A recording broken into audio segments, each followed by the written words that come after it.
Good morning बच्चों।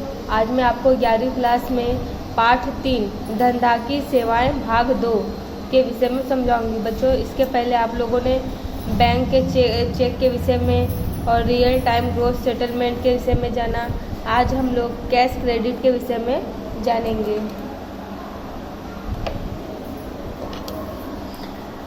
Cash credit व्यापारी को धनधाकी उद्देश्य तथा विकास के लिए धंधे के माल, स्टॉक और वसूली के आधार पर ऋण दिया जाता है।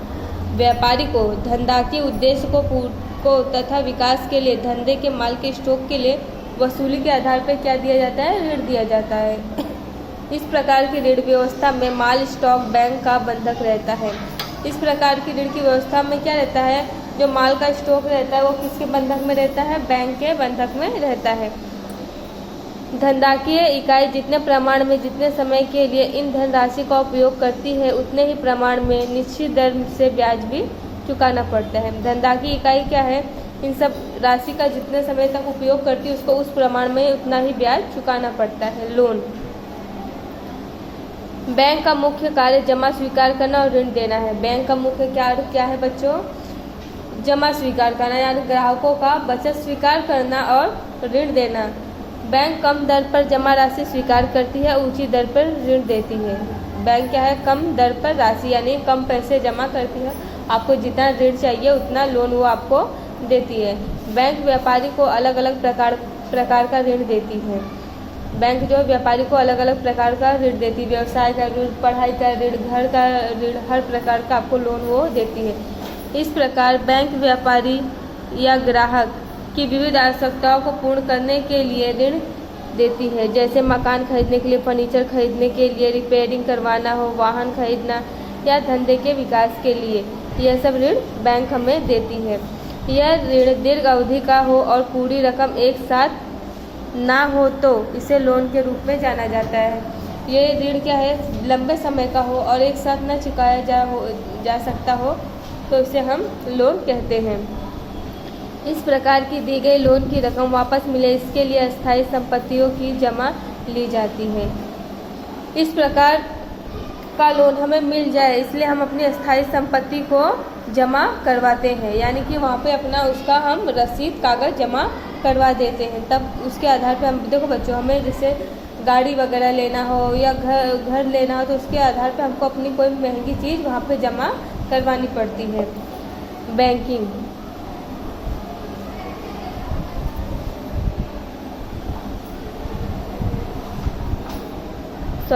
इस प्रकार की लोन का भुगतान लोन देते समय निश्चित की गई शर्तों के अनुसार किया जाता है। इस प्रकार लोन दुकानदार का देता है, उसके दिए गए शर्त के अनुसार वो अपना लोन देता है। बैंकिंग ई बैंकिंग अर्थात इलेक्ट्रिक बैंकिंग। इस व्यवस्था में बैंक के व्यवहार भौतिक रूप के स्थान पर इलेक्ट्रॉनिक स्वरूप में होते हैं। बैंक की प्रक्रिया का विकास 3 खंडों में हुआ दिखाई देता है।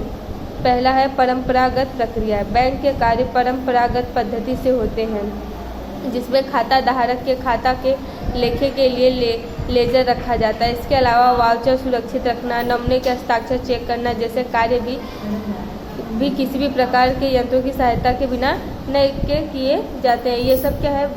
बैंक की प्रक्रिया है। आप बैंक में जाओगे तो ये सब प्रक्रिया पहले आपके पासबुक के साथ की जाती है। आपका साइन चेक किया जाता है, वाउचर चेक किया जाता है, उसका नंबर चेक किया जाता है। ये सब प्रक्रिया की जाती है। नेटवर्क से कंप्यूटर को जोड़ना। बैंक के कार्यों की परंपरागत प्रक्रिया में बैंक की एक शाखा के कंप्यूटर को नेटवर्क से जोड़ा जाता है। इन कंप्यूटर्स में से एक कंप्यूटर्स को सर्वर कहा जाता है। मतलब बैंक के कार्यों की परंपरागत प्रक्रिया में क्या है? बैंक को एक शाखा से दूसरे कंप्यूटर को जोड़ा जाता है, जो कि उसे हम नेटवर्क कहते हैं।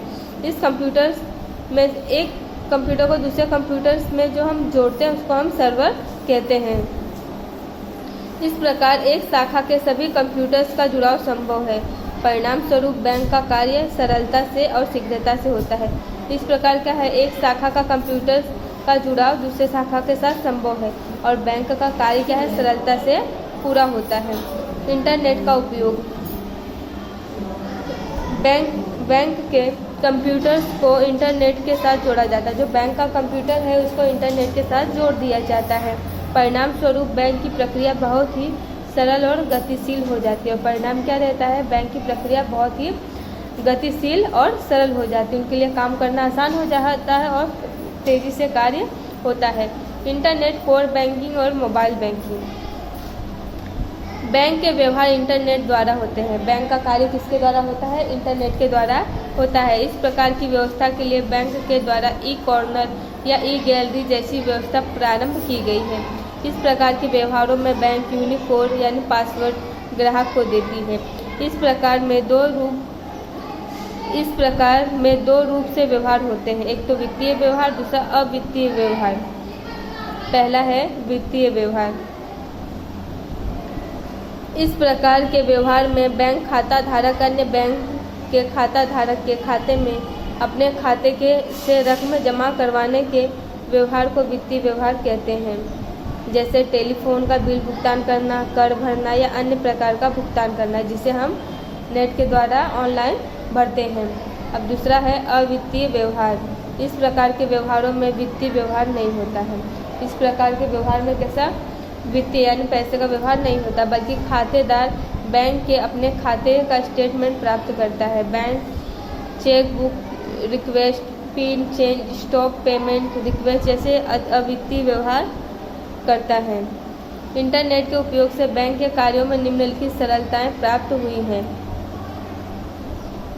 पहला है कोर बैंकिंग, दूसरा ई बैंकिंग और तीसरा मोबाइल बैंकिंग। कोर बैंकिंग का अर्थ, कोर बैंकिंग में कोर अर्थात centralise online real time exchange bank की इस व्यवस्था में एक बैंक की समग्र विश्व में स्थित सभी शाखाओं को जोड़ा जा सकता है।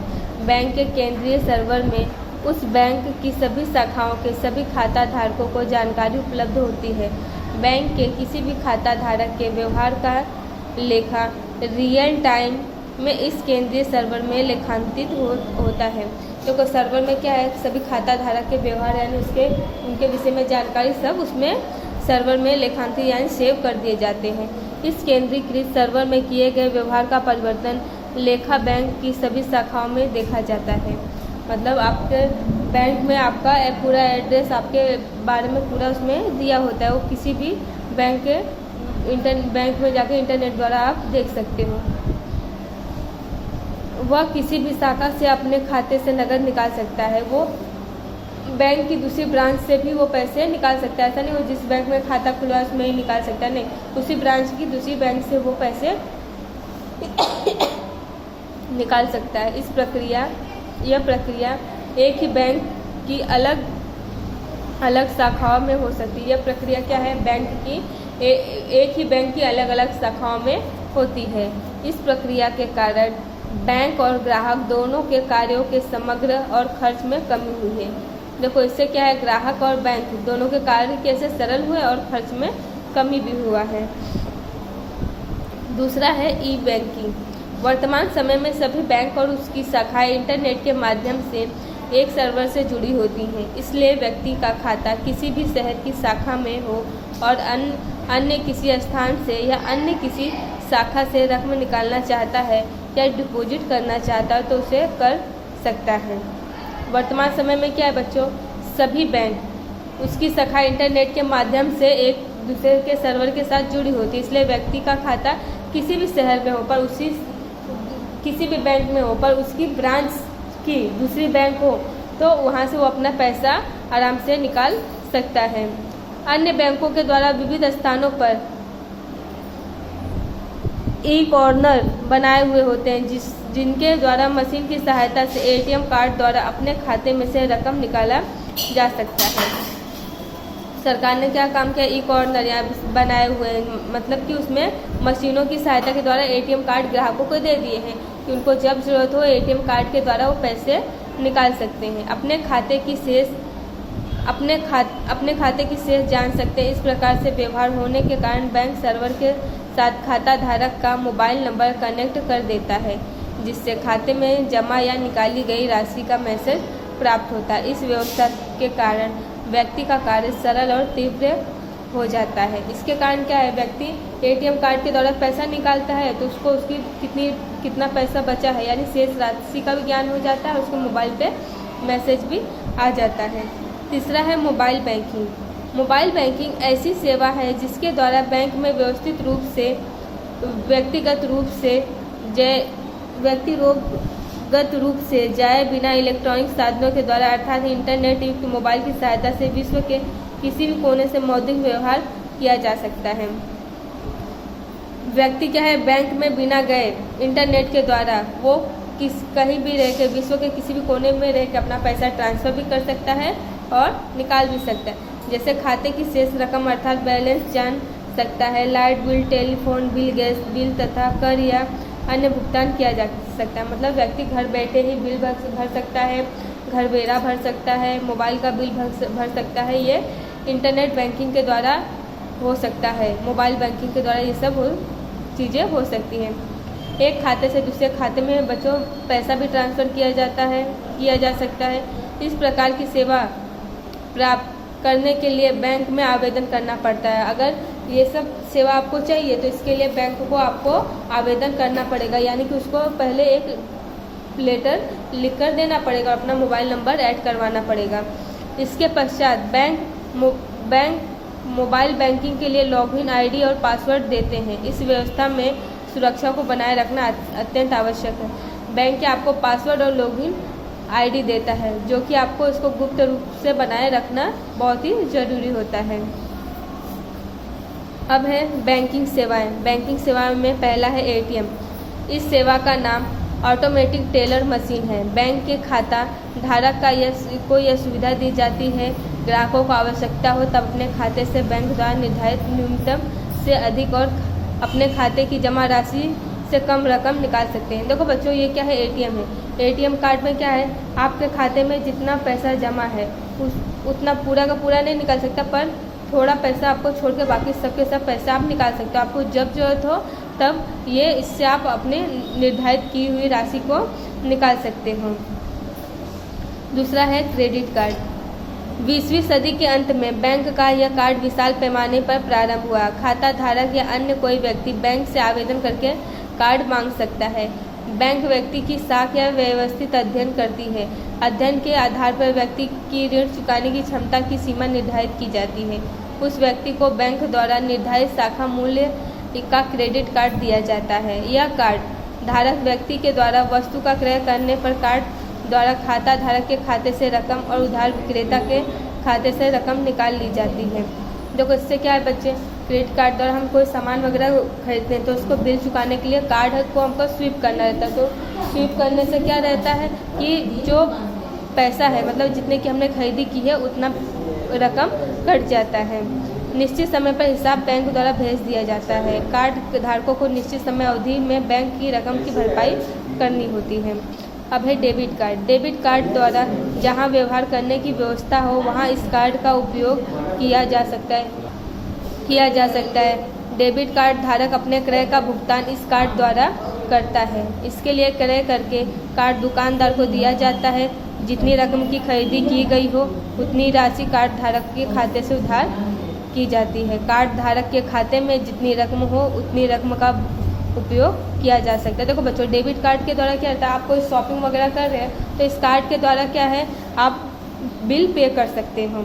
ये कार्ड दुकानदार को दे दोगे तो क्या है, वो स्वीप करके कार्ड के द्वारा आपके अकाउंट से उतने पैसे कट कर दिए जाएंगे। और क्रेडिट कार्ड में क्या रहता है, आपको इससे बैंक को आवेदन पहले करना पड़ता है तो बैंक के द्वारा आपको क्रेडिट कार्ड मिलता है। तो इसमें क्या है, आपने जो खरीदी की है या बड़ा कोई चीज़ खरीदा तो इसके द्वारा क्या है, बैंक आपको पैसा देती है, लेकिन उसके निर्धारित किए गए समय पर आपको ये रकम क्रेडिट कार्ड में बैंक को लौटानी पड़ती है। और है पहला था एटीएम कार्ड। एटीएम कार्ड में क्या बताया बच्चों कि ये ऑटोमेटिक टेलर मशीन है, यानी कि ये 24 घंटा सेवा देने वाली मशीन है। ये आप जब चाहे जहाँ चाहे वहाँ रहकर आप ये मशीन के एटीएम द्वारा आप पैसे निकाल सकते हो। इसके लिए आपको न बैंक जाने की ज़रूरत है, न पासबुक जमा कराने की ज़रूरत है, न लंबी लाइनों में खड़ी होने की ज़रूरत है। तो बच्चों पार्ट 4 जो है वो कल अगले वीडियो में समझाऊंगी। धन्यवाद।